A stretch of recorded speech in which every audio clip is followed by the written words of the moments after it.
O Senhor plantou uma vinha com amor, dela cuidou, esperou que das uvas boas, uvas bravas dela brotou. Que mais podia eu fazer? Assim perguntou o Senhor. Tudo eu já fiz pela vinha, como supremo pastor.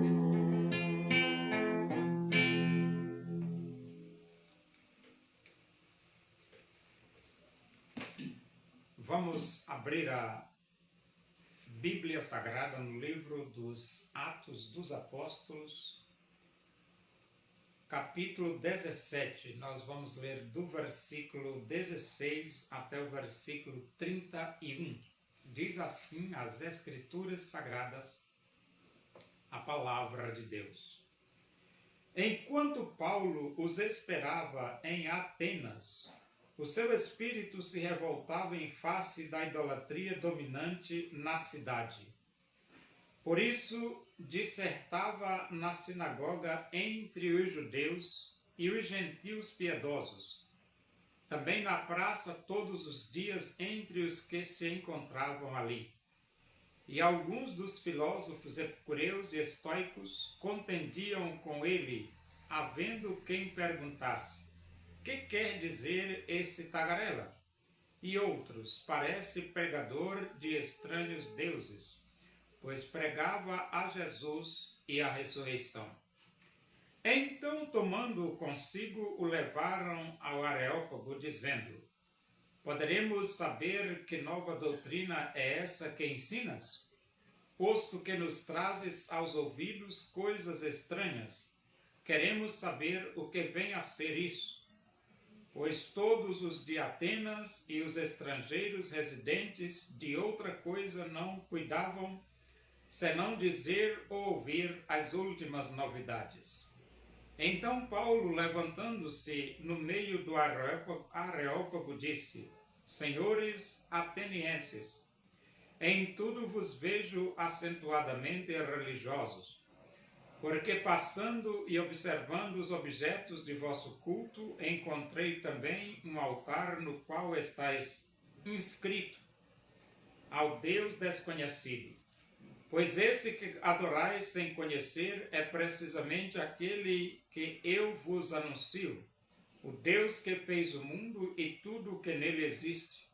Sendo ele Senhor do céu e da terra, não habita em santuários feitos por mãos humanas, nem é servido por mãos humanas como se de alguma coisa precisasse. Pois ele mesmo é quem a todos dá vida, respiração e tudo mais.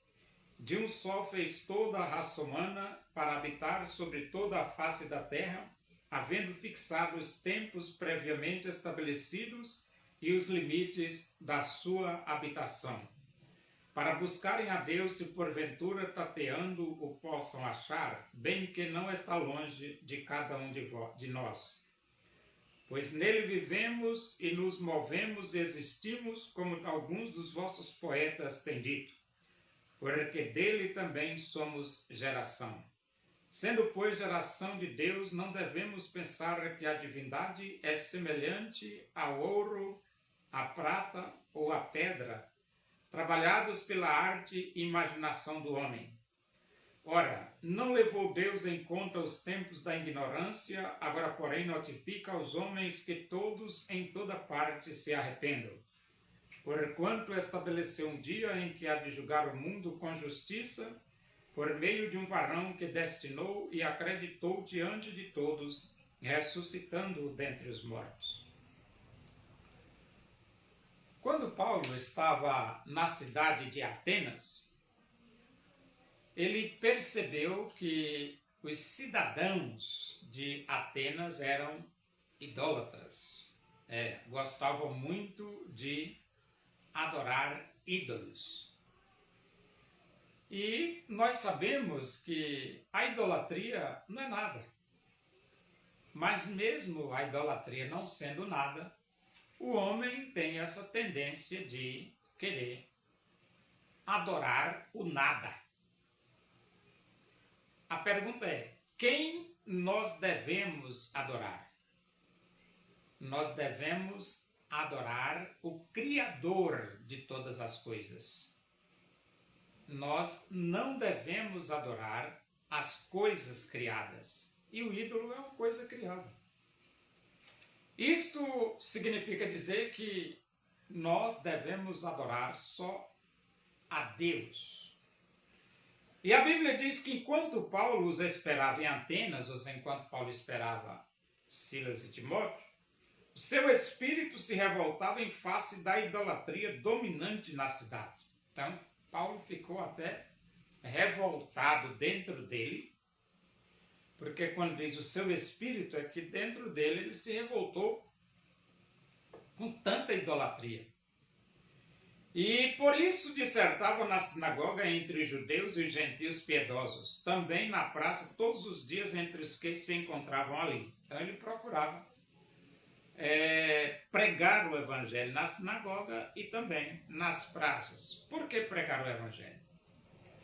Quando o homem entende a verdade do evangelho, acontece uma coisa seríssima, é que a idolatria cai por terra, porque o evangelho anula a idolatria.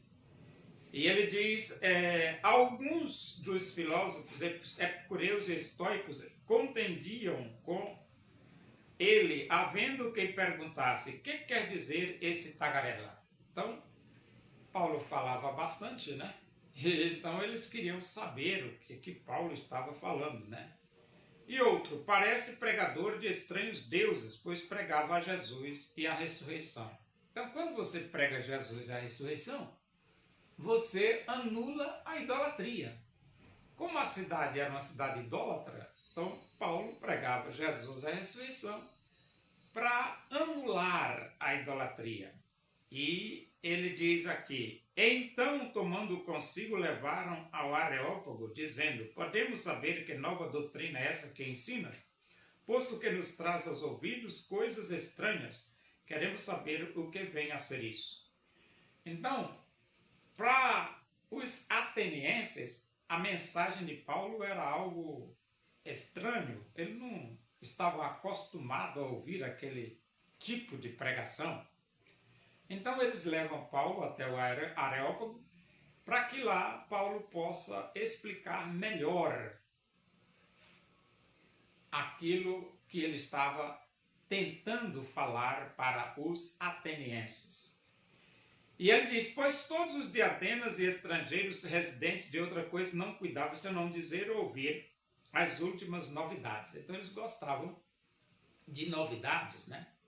Versículo 22 diz, então Paulo, levantando-se no meio do Areópago, diz, senhores atenienses, em tudo vos vejo acentuadamente religiosos, porque passando e observando os objetos do vosso culto, encontrei também um altar no qual está escrito ao Deus desconhecido.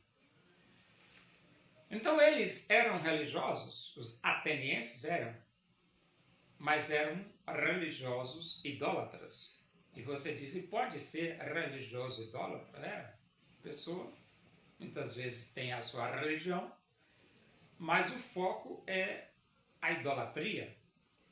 E eles gostavam tanto de idolatria que tinha até um altar ao Deus desconhecido. Eles colocavam lá um altar ao Deus desconhecido. Pois esse que adorais sem conhecer é precisamente aquele que eu vos anuncio. Então Paulo aproveitou aquele altar que tinha ao Deus desconhecido. E Paulo diz, pois esse Deus que vocês não conhecem, é esse Deus que eu estou pregando para vocês. E então ele diz assim, o Deus que fez o mundo e tudo que nele existe, sendo o Senhor do céu e da terra, não habita em santuário feito por mãos humanas. Então Paulo aqui está contrastando o Criador, o Deus verdadeiro, com os ídolos. Ou seja, o Deus verdadeiro fez o mundo, fez o céu, fez a terra. O Deus verdadeiro não habita em santuários feitos por mãos humanas, como o ídolo está lá dentro do santuário. E ele diz aqui, nem é servido por mãos humanas como se de alguma coisa precisasse. Então Deus, ele é completamente superior aos ídolos. Pois ele mesmo é quem a todos dá vida, respiração e tudo mais. Então Deus verdadeiro é quem dá vida, respiração e tudo mais que o homem precisa. Deus é a fonte. E ele diz, e de um só fez toda a raça humana para habitar sobre toda a face da terra, havendo fixado os tempos previamente estabelecidos e os limites da sua habitação. Então Deus, ele, de um Adão, Deus fez toda a raça humana. Então isso significa dizer que todos somos da descendência de Adão. E como Adão era um homem degenerado, porque ele transgrediu contra Deus, a raça humana também é uma raça degenerada, pervertida e corrupta. E ele diz, para buscarem a Deus, se porventura tateando possam achar, bem como não está longe de cada um de nós. Verdade, né? Não é através do tato que nós achamos Deus, mas nós achamos pela fé. Porque a Bíblia diz que o justo viverá da fé. Então, se você deseja encontrar Deus, encontrar Jesus como seu Salvador, a primeira coisa que você precisa é ter fé, é acreditar. A Bíblia diz, sem fé é impossível agradar a Deus, porquanto é necessário que aquele que se aproxima de Deus creia que Ele existe e que se torna galardoador dos que o buscam. E depois ele diz, nele vivemos, nos movemos e existimos. Nele vivemos, nele nos movemos, nele existimos. O que é que significa isso? Significa que nós temos vida porque Deus dá. Nós nos movimentamos porque Deus permite. Nós existimos porque Deus nos preserva. Por isso, somos dependentes de Deus. Como alguns dos vossos poetas têm dito, porque dele também somos geração. É fato, né? Sendo, pois, geração de Deus, não devemos pensar que a divindade é semelhante a ouro, a prata ou a pedra, trabalhados pela arte e a imaginação do homem. Então, os ídolos, eles são trabalhados pela arte e pela imaginação do ser humano. Mas Paulo está mostrando aqui que o Deus Criador verdadeiro, ele não é semelhante a ouro, ele não é semelhante à prata, ele não é semelhante à pedra. Pelo contrário, foi Deus que fez o ouro, foi Deus que fez a prata e foi Deus que fez a pedra. Agora o homem pega o ouro, o homem pega a prata, o homem pega a pedra, trabalha e faz uma imagem. E depois vai adorar. E Paulo está dizendo, está errado.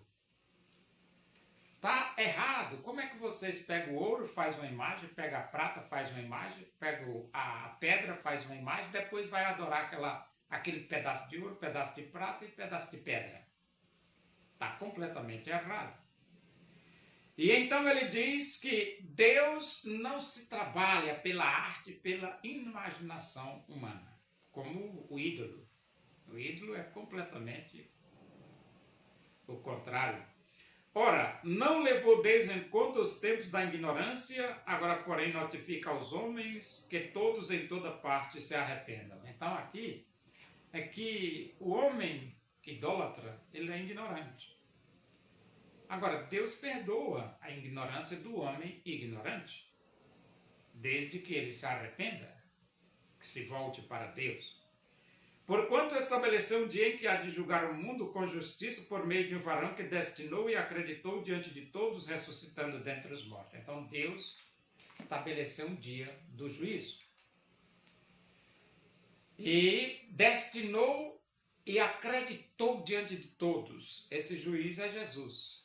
Jesus que Deus ressuscitou dentre os mortos. Ele vai ser juiz nesse dia estabelecido por Deus.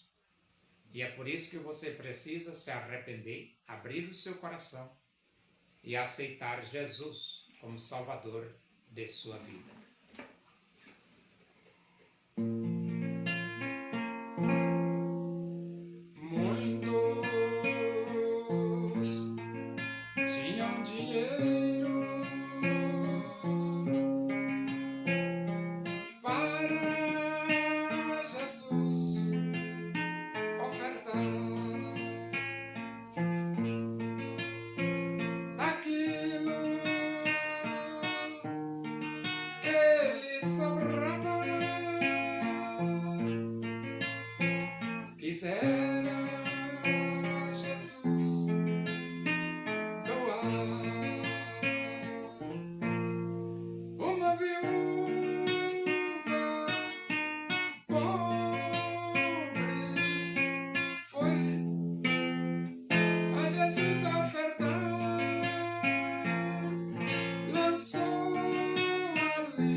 Agradecemos a Deus por esse momento, na tua presença aí, que o amor de Deus, a graça de nosso Senhor Jesus Cristo, a comunhão e a consolação do Espírito de Deus seja com todos nós aqui e com todo o teu povo em toda a face da terra, hoje e para sempre.